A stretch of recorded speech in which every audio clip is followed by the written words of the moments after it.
Graça e paz do Senhor Jesus a todos. Estamos aqui de novo para continuar nossos estudos. Esses estudos têm atingido muitas pessoas. Eu fico feliz, eu me alegro. Pessoas se interessando em aprender a palavra de Deus, estudar, crescer, na graça e no conhecimento de Cristo Jesus. Hoje no capítulo 6 continua uma palavra de juízo contra a nação de Israel. Nós somos essa nação, nunca se esqueçam, Nós somos agora o povo adquirido, nós somos sacerdócio real, nós somos o povo santo, nós somos aqueles que fomos comprados com o sangue de Jesus. E ele diz assim, Ezequiel, o profeta: essa é a palavra do Senhor que veio a mim. Filho do homem, várias vezes, como eu falei, ele vai ser chamado de filho do homem. Essa é mais uma delas. Vire o rosto contra os montes de Israel.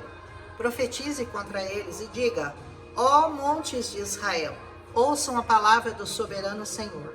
Assim diz o soberano Senhor aos montes e às colinas, às ravinas e aos vales: estou para trazer a espada contra vocês. Vou destruir seus altares idólatras. Quando Jesus fala ó montes, eu tenho uma amiga muito legal que chama Magda. Eu vou dedicar esse capítulo a ela. E ela chama a gente de montinho, o monte, ela fala pra gente, E olha, tá aí, eu achei uma referência bíblica para isso, Magda. O monte. É claro que Deus não estava profetizando contra o monte, que a espada ia pegar o monte. Na verdade, é o povo, que vivia naqueles lugares a quem Deus se referia. Seus altares, ele diz, serão arrasados. Seus altares de incenso serão esmigalhados. Abaterei o seu povo na frente dos seus ídolos. Eu não sei, mas eu não sei se vocês percebem o tanto de vezes que Deus se refere aos ídolos. Os ídolos famosos, De pedra, de barro, de ouro, de madeira, seja lá do que for, Deus, muitas vezes, ele fala praticamente a Bíblia toda contra os ídolos. E por que será, que ele insiste tanto em falar contra os ídolos? Será que é porque nós temos uma tendência idólatra, a idolatria? O homem precisa de ter alguma coisa para ele ver na frente, para ele poder adorar o Senhor? Quando a palavra diz, me adorem em espírito e em verdade, em espírito não precisa ter nenhuma imagem na sua frente para você adorar o Senhor. Mas Deus já conhecia o coração do homem, E por isso ele insistiu tanto, em tantos capítulos, a dizer: não sejam idólatras, não adorem imagens, não se prostem a ela, não as tenham, não as façam, não as adorem, muito menos adorem, Diz assim: porei cadáveres dos israelitas em frente aos seus ídolos e espalharei os seus ossos ao redor dos seus altares. Quando Deus fala em ossos, eu não sei se vocês sabem, mas o osso é muito importante para Deus. Para Deus, para Deus também, mas para os israelitas. O povo judeu, ele guarda, o osso para ele, do ser humano, é sagrado. Eles tratam com muito cuidado, com muito zelo, os ossos das pessoas. E a gente vai entender isso com mais profundidade quando a gente chegar lá em Ezequiel 38, acho que é 38, sobre o vale de ossos secos, porque a palavra diz que os ossos, que Deus vai ressuscitar dos ossos, eles vão criar carne, vão ser ressuscitados, vai ser transformado aquele osso. Então, cada ossinho que eles acham, eles consideram aquilo muito sagrado. Eles guardam, eles têm temor, eles são muito preocupados com aonde serão guardados os ossos de pessoas, de todas elas. Então, para eles é uma afronta, por exemplo, se o osso for descartado e ninguém nem souber onde que anda os ossos dos parentes ou dos amigos dos israelitas. Então, ele está falando assim, por causa disso, eu vou deixar espalhado seus ossos ao redor dos seus altares. E como eu falei no capítulo anterior, vou falar de novo aqui. Os israelitas estavam pegando as manias, pegando as práticas dos povos que estavam ao redor deles, que Deus sempre falou, não façam isso, não aprendam com eles a praticar aquilo que eles praticam, porque eles eram adoradores de imagens, de ídolos, são vários deuses, né, que eles adoravam. Não façam isso. Mas eles começaram a ser impregnados, né? Uns começaram a casar com as mulheres daqueles povos vizinhos e pegando os costumes, as tradições daqueles povos e começaram a ser contaminados com a religião deles. Então ele diz, onde quer que você viva, as cidades serão devastadas. Os altares idólatras serão arrastados, devastados. Seus ídolos serão esmigalhados, transformados em ruínas. Seus altares de incenso serão derrubados e tudo o que vocês realizaram será apagado. Olha a sentença daqueles que não querem andar segundo os mandamentos da palavra de Deus. É destruição, é arraso, vai acabar, vai destruir, vai detonar tudo, não vai sobrar pedra sobre pedra, como Jesus profetizou contra Jerusalém. Seu povo vai cair morto no meio de vocês e vocês saberão que eu sou o Senhor. Um discurso semelhante a esse, você vai ouvir do próprio Jesus, quando ele falar do final dos tempos.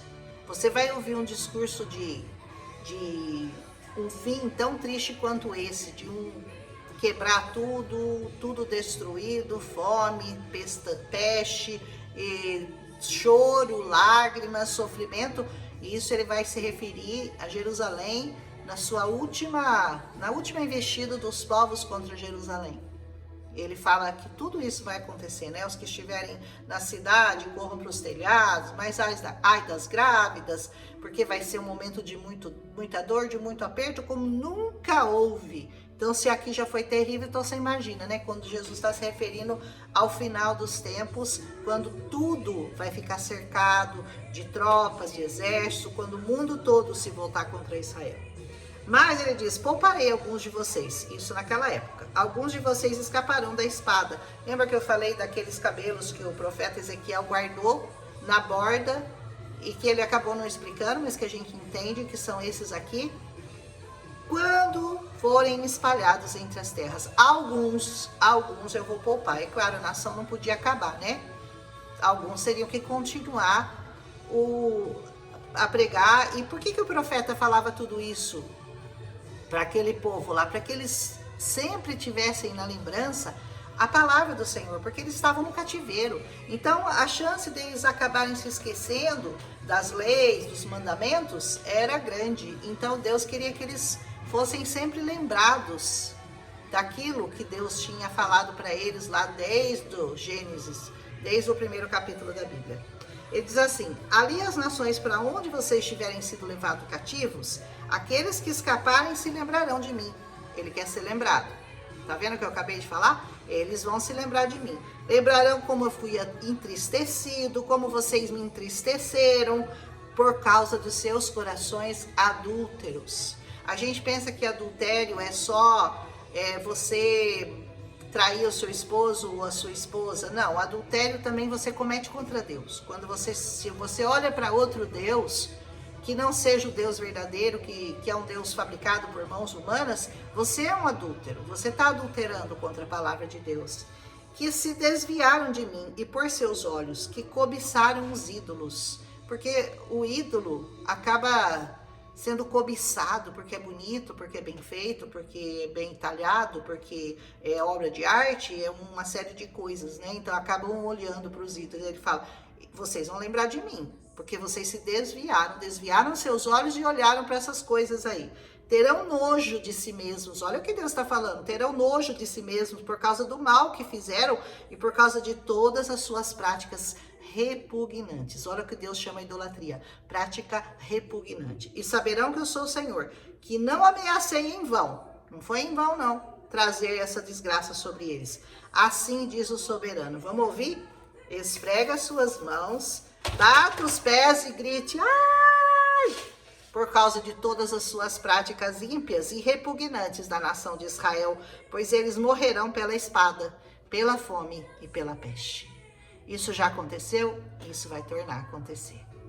quando Israel for cercada de exércitos por todos os lados, como profetizou Jesus. Final dos tempos, né? Quem está longe morrerá da peste, quem está perto cairá pela espada, e quem sobreviver e for poupado morrerá de fome. Tem escapatória? Assim mandarei a minha ira sobre eles. Mas calma, você está ouvindo tudo isso e você está preocupado, né? A ira de Deus, como eu falei para vocês, está sobre Jesus hoje. Então se você estiver abrigado no Senhor Jesus, você está livre dessa ira. Se você estiver fora dos caminhos do Senhor, você está debaixo dessa ira aqui. E não é pequena, não. Saberão que eu sou o Senhor, quando o povo estiver estirado, morto entre seus ídolos. Essa morte não é necessariamente uma morte física, viu?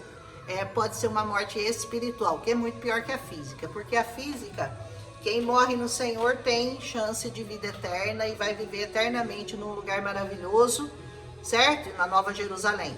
Mas e se você estiver fora dos caminhos do Senhor, de repente a morte te pegar? Porque ela chega de repente, ela não manda recado. Diz assim: morto entre seus ídolos, ao redor dos seus altares, em todo o monte alto. Os montes eram os lugares que os idólatras iam para adorar os seus ídolos, para queimar incenso e fazer uma série de homenagens aos ídolos deles, né? Em todo o monte alto, em todo o topo da montanha, por isso que ele profetiza contra os montes, contra as montanhas. Em todos os lugares nos quais eles ofereciam a eles incenso aromático a todos os seus ídolos. Estenderei meu braço, quem eu falei que é o braço do Senhor? Já falei que é Jesus, né?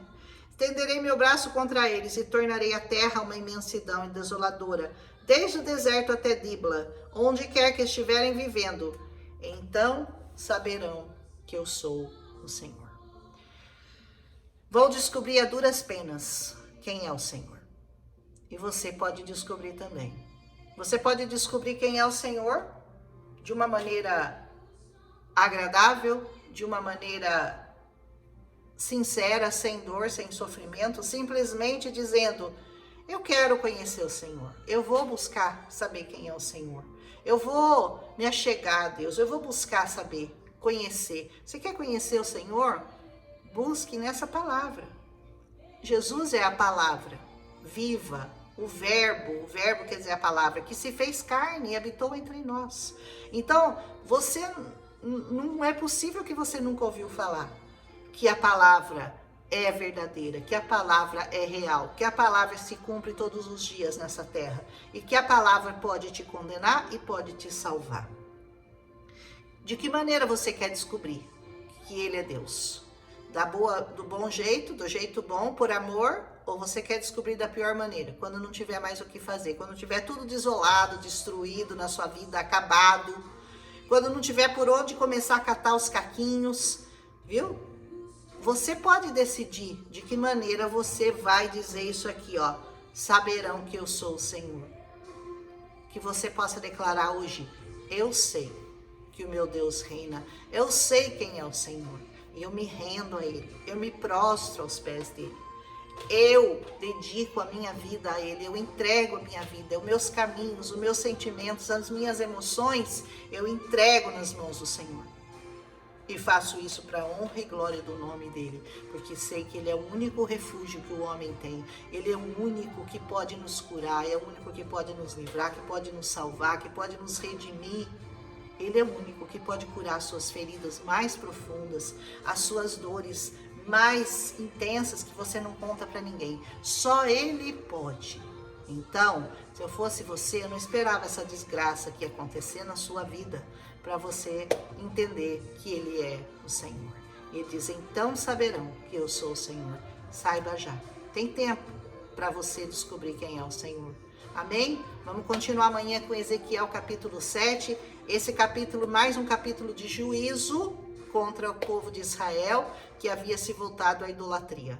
Que o Senhor nos livre. Amém? A cada dia. E nos dê mais e mais a oportunidade de conhecê-lo. Porque conhecendo ao Senhor, mais do que conhecendo, tem muita gente que conhece, mas não obedece. Conhecendo e obedecendo ao Senhor, nós possamos ser livres da desgraça que foi profetizada contra esse povo e contra as nações e contra qualquer pessoa que não o reconhece como o único Deus dessa terra. Amém? Um abraço em Cristo Jesus. Fiquem na paz.